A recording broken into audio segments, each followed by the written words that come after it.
If you're looking to learn more about drywall mudding, this is the video for you. Hey, what's up? I'm Mark Terraglini, and this channel is dedicated to building digital and physical assets. So if you're interested in online business and real estate investing, then be sure to like and subscribe and you won't miss a thing. Okay, so to get started with drywall mudding, you're going to need a few items here, and I'm going to go over what we got. So first of all, you're going to need, you're going to need the mud. That's going to be first of all. So I'm using this, it's also called joint compounds. So I'm using this stuff here, all-purpose joint compounds. You can buy this at your local Home Depot. So I'm buying this, and I'm dropping it in this bucket I have here. So this is ready to go. It's filled up with mud. So that's first. You're also going to need some tools here. You're going to need a mud pan. I enjoy these most. These work best. And then a long knife here. I forget what size this is specifically, probably like 12 inches or 14 or something like that. And you're basically going to be using this to apply the mud. You're going to pull it out of here and then apply it to the wall, wherever you're applying it, actually, in the ceiling, whatever it may be. You're also probably going to want a smaller putty knife as well. I'm going to be using this to basically scoop it and put it in here, but there's also small areas where you might have to like kind of cut in with a small one. So it's good to have one of these. I actually have another one too, even a smaller one. So it's can't have too many putty knives. So you need that. And also I've found that the mud, when it comes straight out of the bag, there's like a bag in here and you kind of dump it into a bucket. I've found a lot of the time it's a little too thick. You can apply it as is, but I like it to be just a little bit thinner, so it's a little bit easier to work with, easier to apply. So I like to add a little bit of water. So I just have a pan here for water, or a bucket of water, and I'm going to pour that in and mix it with this guy here. So you can go to Home Depot and buy one of these as well. This is for mixing, the drywall mud, and maybe you can use it for paint and other things too. But you can just buy one of these and you can apply it to any drill. Any drill that you have will probably work fine. This is more of a heavy duty one. I have this because I was mixing concrete recently, so I needed something a little bit more powerful. So if you're going to be doing any concrete, I would recommend upgrading to something like this. It's a little overkill for this, but it works great. So I'm going to go ahead and apply a little bit of water in here.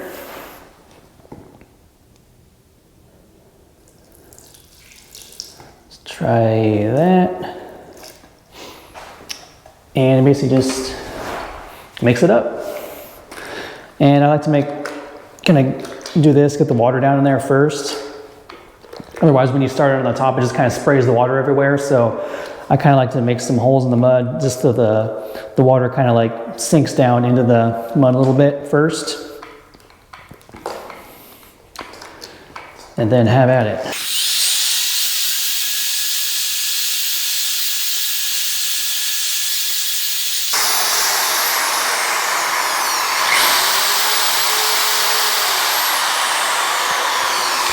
And at the end there, you can see I kind of pulled this out and then ran it to get the mud off of there, so it's not just kind of all clumped on there. And a little piece of advice, I have a drop cloth in here just to kind of help with the mess a little bit. But you have to set this down somewhere, so you can either set it on the lid, but a lot of the times I like to put the lid on the bucket when I'm applying mud, so it kind of keeps the moisture in there. So I just grabbed something to stick this in. I just have like a cardboard box, and so I just kind of like set it in there so it doesn't get everywhere. So I recommend that. But from there, basically just start filling up the bucket. And this seems like a pretty good consistency to me. It should work. You can always add more water if you want to. Even after the fact, you can mix it in the pan if you need to. And to get a good amount in here.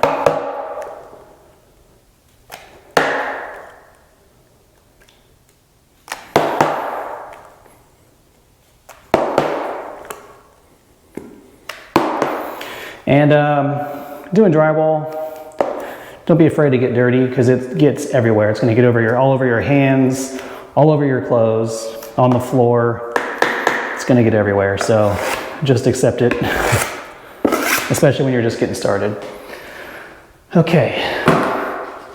So like I said, I like to get the lid on there, keep the moisture in there.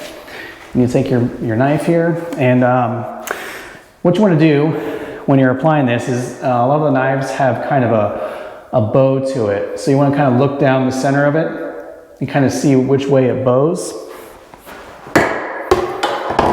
Set this down here for a second. So this one, let's see, I put a mark on here. So I put like an X here so I can know visually. So I know that I need to apply this way because it is bowed out like that. So when you apply, you don't get ridges on each side. If I went this way, it would get ridges on each side, and it wouldn't be, it'd be kind of a pain to work with. So flip it over so you have kind of a bow here, and the edges are kind of lifted off. Applies a lot better. So I think I will start over here. So let's move the camera here real quick, get a better angle. Okay, so when you have your mud ready here, what you want to do is find that kind of rounded side that you have, and you can pull up the mud on the side like that, and then get about, however much you need. But that's kind of how you pull it out. You kind of dig it in there, pull out what you need. And then you go down and basically just to start applying, and you just got to go for it. I mean, I can tell you all the techniques in the world, but just doing it works the best to figure it out. But basically just take it, start from the bottom, start mudding. So when you hear people doing mudding, you kind of hear this sound all the time. That means they don't have really enough material. So if you're hearing that sound, it really means that it's not a thick enough coat on there. So I got to grab a little bit more. You want it to be like an actual layer on there. So when I hear that sound, I know I need to add a little bit more. So I just keep going, keep grabbing more.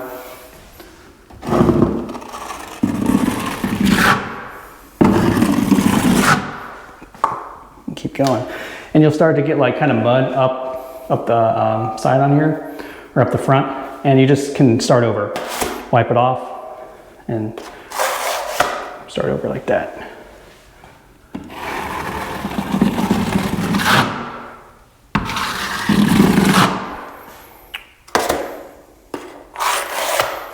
Also, sometimes I like to kind of like get these corners figured out. So I could go like either direction. I might go vertical, or I might go sideways. It just kind of depends on what I'm trying to do.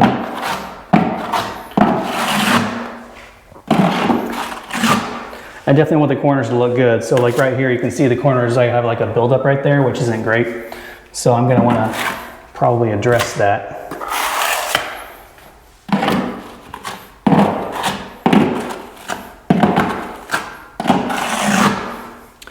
And know that, do your best to make it smooth, but it doesn't need to be, perfect, because this isn't your like final coat. You don't do one coat of mud and call it a day. I mean, not ideally. I mean, you could, but you wouldn't get the results that you would prefer.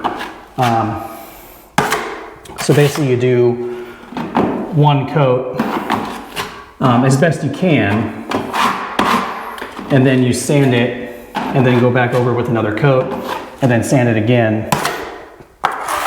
And you might even have to do it a third time. It depends, it depends on your situation.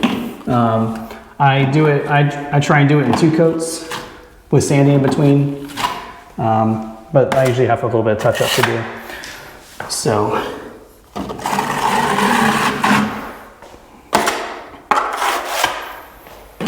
You just keep going.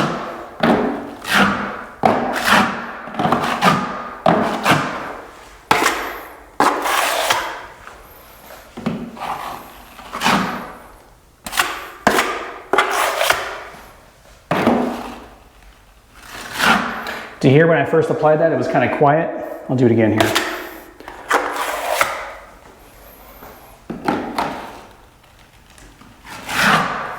That means like I'm not scraping and I'm getting enough material on there. And if it gets a little bit heavy on the material, you can always go back and thin it out a little bit. I thinned it out a little bit too much because you can see through. But you can just go over it again, just like that.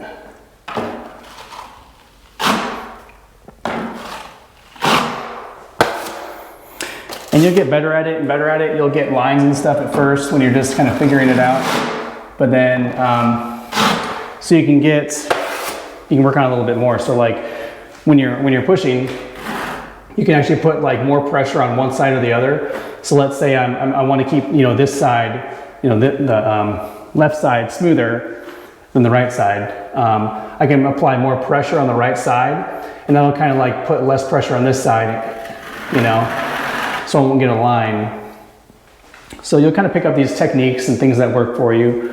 It just takes, like anything, it takes time and practice. But this really isn't that difficult. You just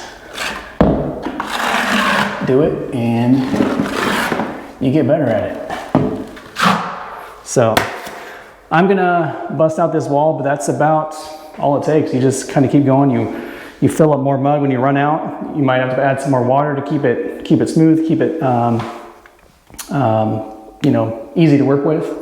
And then you just go all the way down, and then you just start the next wall, do the ceiling, do all the walls. So I'm gonna be doing this entire room. So this is gonna be, multi days, if not over a week, to apply a layer of mud on everything, because I'm trying to get rid of this nasty texture on this wall, or all the walls. So it's nice and smooth, and add a little light texture a little bit later.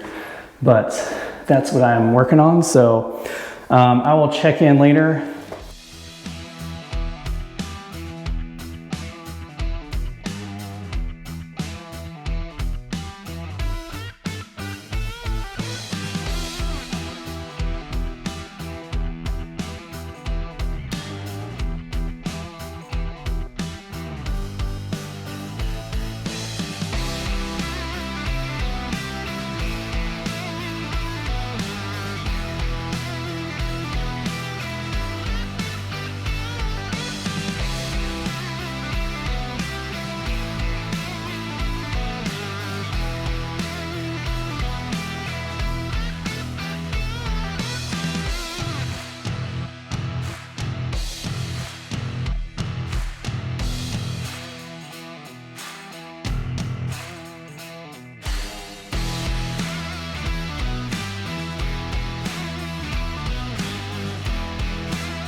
All right, that was a lot of work, but I am done. I have put a coat of mud on every wall in here. So got the ceiling, did the entire closet, all the walls, everything is done. And when you see, if you look closely, I don't know if you'll be able to see this in the camera, but it's not perfect. I got like a build up there. It's kind of thin there. It's not perfect. And what I was just trying to do is just get a coat of mud on there, and then I'll go over it really quick and give it a quick sand. I'm going to sand it with this guy here, just lightly. I'm not going to do like a complete sand. Basically the point of that is to kind of knock down the high points and kind of make things like somewhat even. It doesn't have to be perfect though, because I'm going to go over it again with another layer of mud. And then once that's dried, then I'm going to give it a good sand so everything is nice and smooth and flat. So that's the plan.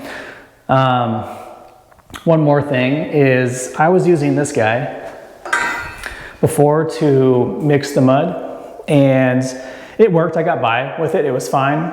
And this can be used for like paint and stuff too. But it just takes a while, and I wasn't really digging that. So I got this one. This one's a lot bigger and a lot better. And I'm using a high-powered drill with that. And it mixes like unbelievably better. And it's way faster, mixes better. The consistency is kind of the same throughout the whole mix. So yeah, I would suggest that if you're going to be doing a lot of drywall, because that thing really works. But anyways, that is about it. I'm going to go ahead and do a quick sand, do another layer of mud, and then once I'm doing the final sand, I'll show you guys that process so you can kind of see how I go about it. But anyways, if you like this content, be sure to like and subscribe, and I'll see you in the next video.